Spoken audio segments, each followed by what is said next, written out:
अस्सलाम वालेकुम दोस्तों, मैं हूं खालिद मोइन और आप देख रहे हैं अदब व फ़नून नामा। आज अदब व फ़नून नामे में हम एक बहुत अहम मुशायरे का जिक्र करने जा रहे हैं और उससे वाबस्ता कुछ ऐसी बातों का भी जिक्र करेंगे जिनकी चमगोइयाँ खासी हो रही हैं। तो वो चमगोइयाँ क्या हैं? वो कोई साजिश थी या कोई नासमझी का मुजाहरा था, शख्सी बरतरी का मामला था या वक्त की कमी का मामला था? ऐसा क्या था जिसने आर्ट्स कौंसिल की एक बहुत यादगार मुशायरे जो 17 नवंबर को शहनाज नूर की याद में जिसका इनकाद हुआ और उसमें हाजरीन की एक बड़ी तादाद मौजूद थी और बहुत खूबसूरत मुशायरा था। जॉन एलिया लॉन में हुआ। आर्ट्स कौंसिल ने ये एज़ाज़ दिया शहनाज नूर को उनकी वफ़ात के बाद के एक भरपूर ताज़ियती मुशायरा भी हुआ और उसमें ज़ाहिर है कि शहनाज नूर साहिबा की जो एक बहुत मोहब्बती शख्सियत है और जो उनकी शायरी की इनफरादियत है उसके हवाले से भी बातें हुई। डॉक्टर पीरज़ादा कासिम साहब ने उसकी सदारत की और उसके मेहमान खुसूसी अनवर शऊर साहब थे।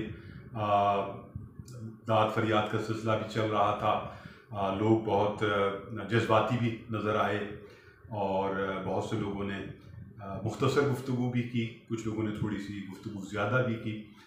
तो ये यादगार मुशायरा चलता रहा और ये क्रेडिट आर्ट्स कौंसिल के हिस्से में आया और लाइब्रेरी कमेटी ने इस मुशायरे का इनेकाद किया। तो लाइब्रेरी कमेटी और उसके चेयरमैन इकबाल लतीफ़ साहब, रेहाना रूही साहिबा उसकी वाइस चेयरपर्सन और दीगर उसके अरकान सब मुबारकबाद के मुस्तहिक़ हैं कि एक बहुत अच्छी शायरा के लिए एक बहुत अच्छा मुशायरा और ताज़ियती मुशायरा उसका इनेकाद किया गया। ये क्रेडिट अहमद शाह साहब को भी गया चूँकि ज़ाहिर है कि उनका जो विजन है और उनका जो आर्ट्स कौंसिल में खिदमात हैं और आर्ट्स कौंसिल में जो भी कुछ होता है वो अहमद शाह साहब की मर्ज़ी और मंशा उसमें ज़रूर शामिल होती है। तो ये बहुत अच्छा कदम था। शोरा आते रहे, शायरात आती रही, मुशायरा चलता रहा। फिर डॉक्टर पीरज़ादा कासिम थोड़ा जल्दी चले गए, उनको कुछ तबीयत का मसला भी हो सकता है, कुछ और काम भी हो सकता है। शऊर साहब रुक गए, अनवर शऊर साहब रुके। और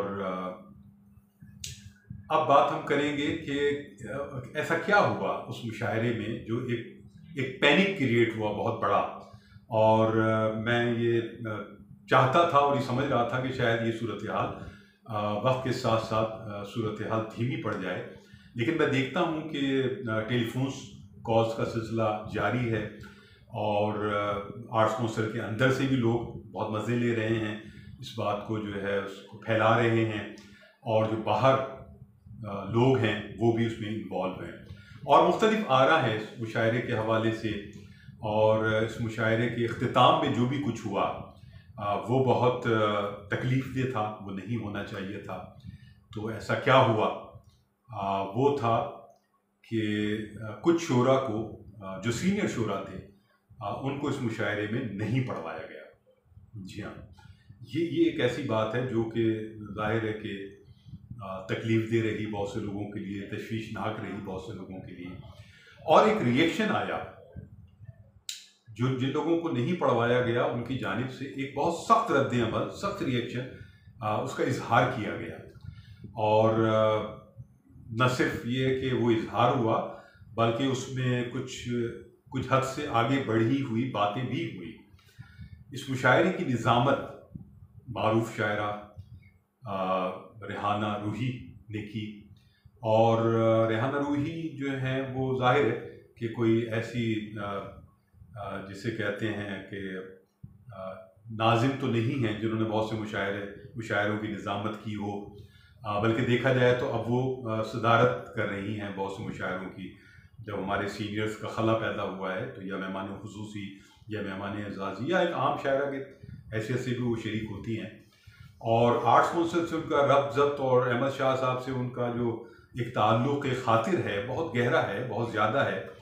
और तकरीबन वो रोज़ ही आर्ट्स कौंसिल जाती हैं और आर्ट्स कौंसिल में सुहेल अहमद जो हमारे दोस्त हैं, सीनियर शायर हैं, उनकी बैठक में वो रोज़ तकरीबन सुना है कि कई घंटे वहाँ गुजारती हैं। उनके साहबजादे फराज भी होते हैं। तो ये उनकी एसोसिएशन है आर्ट्स काउंसिल से, और लाइब्रेरी कमेटी से भी उनकी वाबस्तगी ज़ाहिर है। कुछ प्रोग्राम भी हुए, कुछ किताबों की रनुमाइयाँ भी हुई, उसमें भी वो फ़ाल रहीं, और भी कुछ लोग हैं जो फ़ाल हैं।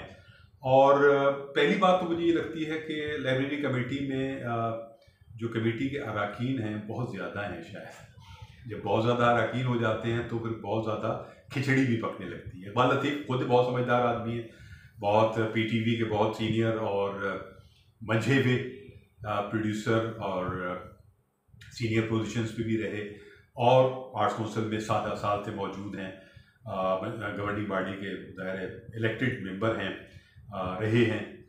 तो उनको भी पेचोताब खाते हुए देखा गया मुशायरे के दौरान, और वो वहीं सोफे पे बैठे हुए थे। अब उसका सबब क्या था, चीज़ें क्यों नहीं कंट्रोल में आ रही थी। सुना ये गया है कि शायद 18 से 20 लोगों ने मुशायरा पढ़ा, तो जहाँ 200 के करीब लोग मौजूद थे, और उसमें अगर 18 लोगों ने पढ़ा और वो 3 घंटे से ऊपर गया मुशायरा, तो फिर सोचने की बात यह है कि इन 3 घंटों में क्या हुआ। यकीनन कुछ लोगों ने आकर वहाँ गुफ्तगू की शहनाज नूर की शख्सियत के हवाले से, उनकी शायरी के हवाले से, और कुछ अपनी शेर भी सुनाए उन्होंने। और अब रहा रेहाना रूही पर हम बात करेंगे कि उनके बारे में आम लोगों का ख्याल ये है, क्योंकि मैं देर से पहुंचा था मुशायरे में। ठीक उस वक्त हसीना मोइन हॉल में मुतरबा शेख के अफसानवी मजमे मनात की तकरीब चल रही थी, और मैं उसमें बतौर मेज़बान शरीक था। तो ये तय था कि जब वो ख़त्म होगा तो हम इस तरफ आएंगे। शहनाज नूर से हमारा भी एक दीरीना ताल्लुक़ है, और वो एक ज़बरदस्त शायरा, शख्सियत, मोहब्बती इजहार निकालती रही इंफॉर्मेशन ऑफिस से। वहीं वो ऑफिसर थी, वहीं से रिटायर हुई, और शादी तो उन्होंने नहीं की, लेकिन बहरहाल उन्होंने ज़िंदगी अपने रंग और रस के मुताबिक गुजारी, और दुख भी बहुत उठाए और खुशियाँ भी बहुत, ज़ाहिर है कि कशीद की होंगी ज़िंदगी से, जो करना मुश्किल होती हैं, लेकिन उन्होंने किया। जिंदा दिल खातून थी। तो अब रेहाना रूही ने जब निज़ामत की, उसके बारे में आम लोगों का ख्याल है कि उन्होंने तबालत का मुजाहरा किया, एक शायर को बुलाने में, एक शायर की तारीफ़ और तौसीफ़ करने में, और साथ साथ यकीनन उन्होंने शहनाज नूर की शायरी पर भी बात साथ साथ की, उनको शेर भी सुनाए होंगे। तो हुआ क्या आखिर में, ये कोई अब ये कोई साजिश थी, या कोई नासमझी की कैफियत थी, या कोई मिस्टेक हुई, या कोई कुछ और हुआ, कोई नादानिस्ता सूरत हाल हो गई, कोई दानिस्ता सूरत हाल हो गई। लेकिन मेरा ख्याल है कि जिन सीनियर शोरा को नहीं पढ़वाया गया, तो अगर 3 घंटे का मुशायरा है, और जबकि उन सब लोगों का कहना है कि उन्हें बुलाया गया। जिन लोगों ने मुझसे बात की, उनमें नसीब शेख शामिल थे, ये ज़ाहिर है कि कराची शहर के एक सीनियर शायर हैं। रौनक हयात साहब वहाँ मौजूद थे, उनसे मेरी बात तो नहीं हुई, लेकिन उनको भी नहीं पढ़वाया गया। और नसीम नादिश साहिबा को भी नहीं पढ़वाया गया। हालांकि मुशायरे के दौरान एक ऐसा वक्त आया जब आखिरी शायरा को जब बुलाया जा रहा था, और वो हमारे साथ ही बैठी थी, तो तारीफ़ी कलमात जब अदा किए जा रहे थे एक शायरा के लिए, तो उन्होंने अपना बैग वगैरह संभाल लिया था, और हम भी ये समझे थे कि शायद नसीम नादिश साहिबा को बुलाया जाएगा, लेकिन नसीम नादिश साहिबा को नहीं बुलाया गया। तो मुशायरे के बाद जो रद्दमल सबसे ज़्यादा शायद दिया, वो नसीम नादिश साहिबा ने दिया, और उनका रद्दमल देना बनता भी है। और सीनियर शायरा हैं, ज़ाहिर है, कभी ऐसा मैंने नहीं देखा कि बग़ैर मधु किए वो आ गई हों। ऐसे और भी बाकी जितने भी शोरा हैं, इन 3 के अलावा भी सुनाए 6-7 शायद 8 शायद और भी थे, शायरात भी थी, शोरा भी थे। तो जब कन्फ्यूजन ये है कि बुलाया किसने, फिर ये है कि अहमद शाह साहब के कंधे पर बंदूक मुस्तकिल रखकर चलाई जाती रही कि साहब ये फहरिस्त उनकी तरफ से बनी है। तो पहली बात तो ये मेरा ख्याल ये है कि जो भी कुछ हुआ था उसको सुलझाया जाना चाहिए था, और अहमद शाह साहब के कंधे पर बंदूक नहीं रखनी चाहिए थी।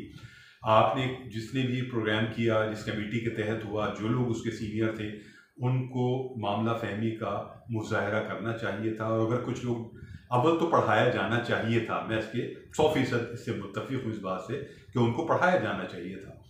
और अगर नहीं पढ़ाया गया था तो फिर उनकी दादरसी कुछ ना कुछ की जानी चाहिए थी, उनकी बात सुनी जानी चाहिए थी, तो मामला इतना बिगड़ता नहीं। हर काम अहमद शाह साहब नहीं कर सकते, जबकि हर आदमी वहाँ अहमद शाह ही बनना चाहता है, अहमद शाह ही बना हुआ है, और ये आर्ट्स काउंसिल की प्रेस्टीज का मामला है।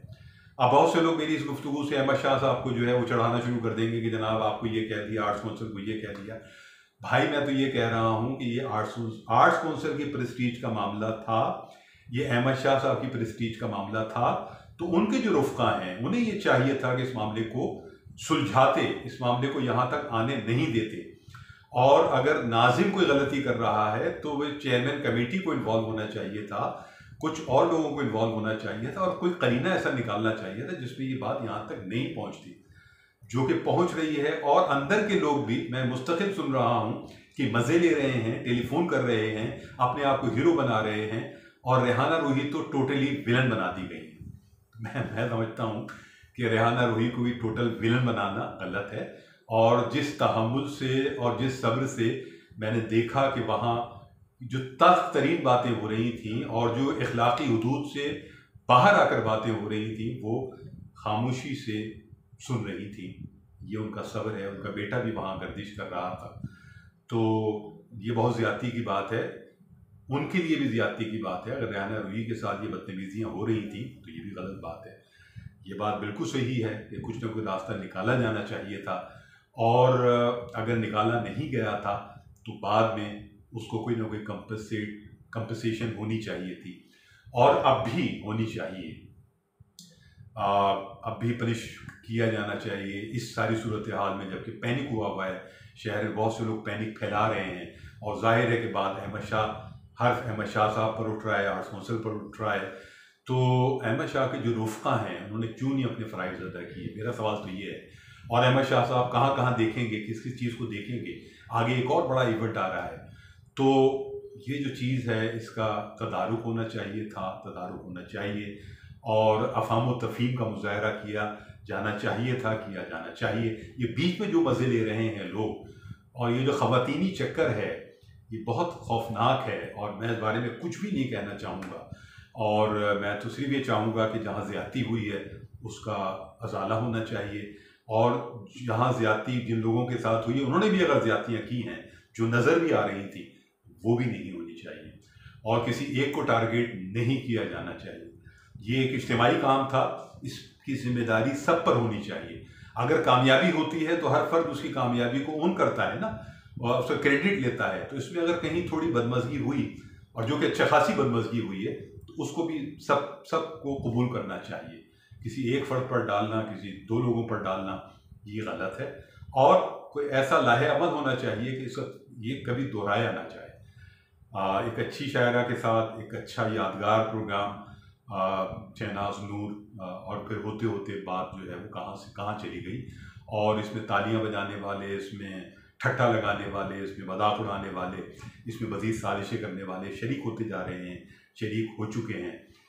तो लम्हा फ़िक्रिया है, सवालिया निशान है।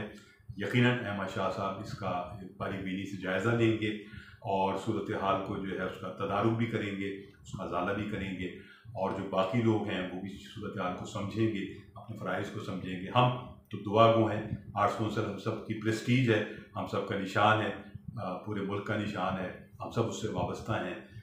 पाकिस्तान का सबसे बड़ा सकाफ़ती इदारा है, और जो यहाँ काम हो रहे हैं ज़ाहिर है काबिल तारीफ़ हैं, सताइश हैं, और उसमें जो मरकज़ी किरदार है उसके अहमद शाह साहब का है। खालिद को यहाँ इजाज़त दीजिए, अपना और अपने अहबाब का ख्याल रखिए। अदब व फ़नून जिंदाबाद, पाकिस्तान पाइंदाबाद। खुदा हाफिज़ नासिर।